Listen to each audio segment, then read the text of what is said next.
You know how I judge a presidential candidate. I assess his persuasiveness, his intellect, his backstory. But even more, it boils down to one thing. Does my dog like him? Which means it's time for... If you want to get to Pennsylvania Avenue, you've got to give this dog his due. This is the Gus test. Yep, starting now, I'm challenging anyone running for president to come on this show and let me interview them while they hold my dog, Gus. So let's bring him out.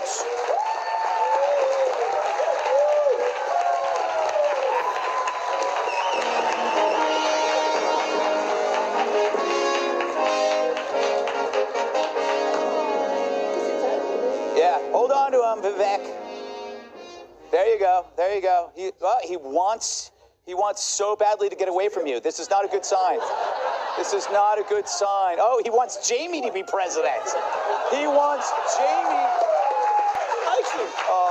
Not me neither. Oh, he wants Craig. He wants. What's wrong, little guy? Oh my little baby. Craig for president. There you go. Sit here. I think it's a sign. All right, Vivek. Last week, you were interviewed by CNN's knucklehead-in-chief, Don Lemon. And now the New York Times says that interview led to Lemon being fired. Let's watch that tape.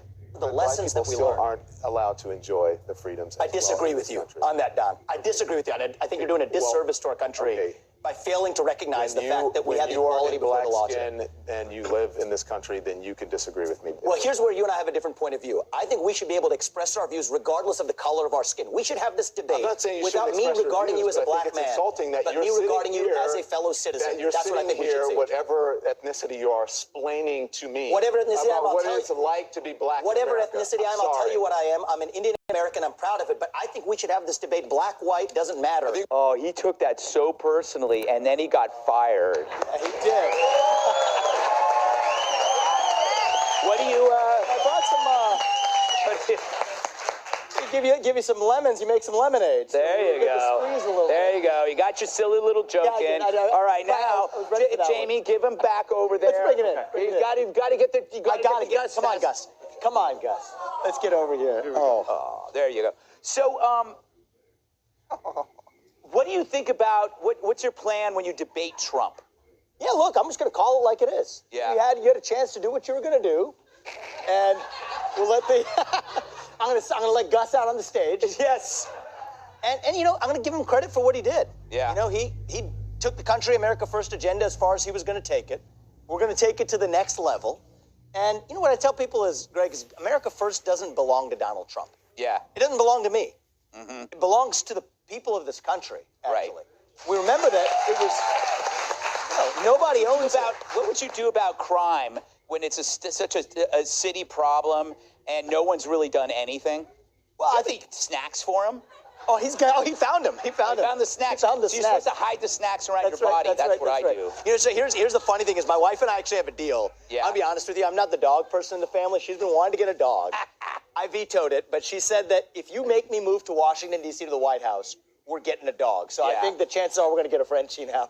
If we're successful. There's a lot of dogs in D.C. You know what I'm saying? Yeah. Some of them in the White House. Am I right? Yeah, one of them now. So, what do you think is the biggest problem facing America? I think we're in the middle of a national identity crisis. Mm-hmm. We ask most people my age, really any age, what it means to be American today. You get a blank stare in response. Yeah.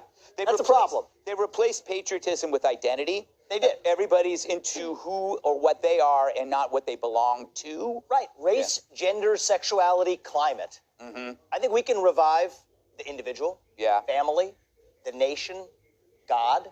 Four-letter words you're not supposed to say. I think that's what we're missing. 3 letters. Yeah, well, it's become a 4-letter word. Yes, it has. Making a God point here. with 2 D's. Yeah. That's how we treat it. Yes. That's how we treat it anyway. Yes. Oh, Woo, there he goes. God, Gus is back Vivek, down. you're not going to have a chance with Gus. Gus is restless here. I like it. Gus got energy. Yeah, I hope he doesn't get electrocuted. That'll be 3 dogs in 1 month. Oh, no.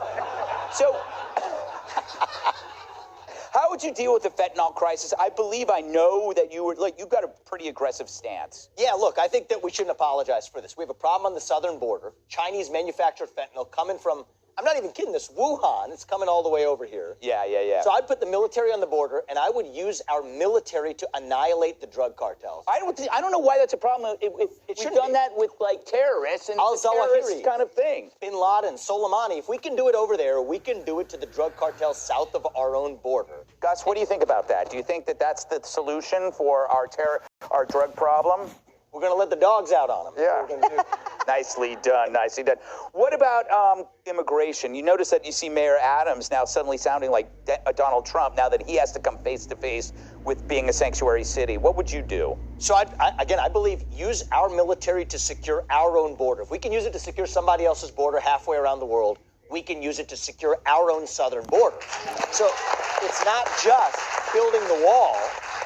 It's securing the wall with our actual military. And that's with Trump on the debate stage, that's what I would say is great ideas. Now let's actually take it one step further and get the job done, which we can do if we're doing it based on first principles and moral authority, not just vengeance and grievance. And that's why I want to go further with that America First. Can you elaborate on the phrase first principles? I always hear that, and I always have to pretend like I know what it means.